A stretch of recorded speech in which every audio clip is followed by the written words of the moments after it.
Next update చూద్దాము. పోడు భూముల వివాదం గిరిపుత్రులు ఫారెస్ట్ డిపార్ట్మెంట్ మధ్య ఎప్పటి నుంచో నడుస్తూనే ఉంది.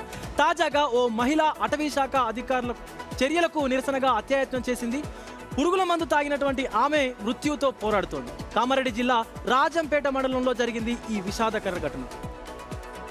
షేర్ శంకర్ తండాకు చెందినటువంటి ఒంటరి మహిళ సరోజ పోడు భూముల్లో వ్యవసాయం చేసుకుంటుంది. అయితే ఆ భూమి ఫారెస్ట్ డిపార్ట్మెంట్ కిందకు వస్తుందనే కారణంతో పంటలను ధ్వంసం చేస్తున్నారని ఆరోపిస్తున్నారు గిరిపుత్రులు.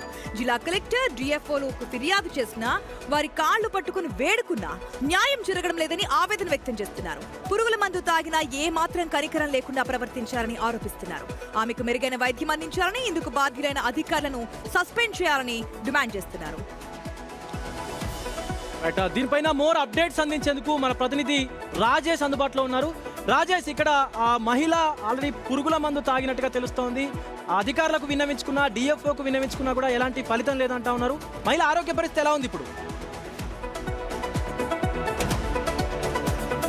రాజంపేటకు సంబంధించిన మహిళా ఆత్మహత్య యత్నం ఘటనలో ఇప్పటివరకే పోలీసులు సీరియస్ చేసుకున్నారు. ఒక్కసారిగా కామారెడ్డి జిల్లాలో కలకలం రేపింది. ఈ కామారెడ్డి జిల్లాలో జరిగిన ఘటనకు సంబంధించి ఇప్పటివరకు విచారణ కొనసాగుతుంది. ఏదైతే పొడు భూముల్లో ఫారెస్ట్ అధికారులు వచ్చి చెట్లు నాటడం, ఆ 15 రోజులుగా ఆమె భూమిని అంతా కూడా, ఆమె పంట పొలాన్ని కూడా ధ్వంసం చేయడం, దీంతో ఒక్కసారి నిరసన వ్యక్తం చేసింది. చాలాసార్లు కూడా ఫిర్యాదు చేసింది. అధికారులకు కాలయలా పడినప్పుడు కూడా న్యాయం జరగలేదు. చివరికి ఫారెస్ట్ అధికారుల ముందే ఆమె పురుగుల మందు సేవించి ఆత్మహత్య యత్నం చేసింది. కానీ ప్రస్తుతం అయితే పరిస్థితి క్రిటికల్ ఉంది. ప్రస్తుతం ఆమె కామారెడ్డి ప్రభుత్వ ఆసుపత్రిలో చికిత్స పొందుతుంది. చాలా వరకు కూడా సమస్యలు ఇలాంటివి చాలా ఉన్నాయి. కానీ ఈ ఒక్క విషయం బయటకు వచ్చింది. పొడు భూముల్లో వాళ్ళు వ్యవసాయం చేసుకుంటుండగా ఇటు ఫారెస్ట్ అధికారులు అక్కడ ఉన్నటువంటి పోడు భూములకు సంబంధించి ఉంటున్నట్టు గిరిపుత్రులకి, అదేవిధంగా అధికారులకి మధ్య ఇప్పుడు కాదు గత నుంచి నడుస్తున్నటువంటి చర్చ కింద చూస్తున్నాం కదా. అధికారులు ఏమంటున్నారు, ప్రభుత్వం ఏం చెప్తోంది? అంటే ఆ మహిళ ఎవరైతే సరోజ అనే ఒంటరి మహిళ ఎవరైతే ఉందో ఆ మహిళ చాలాసార్లు కూడా ఫిర్యాదు చేసింది.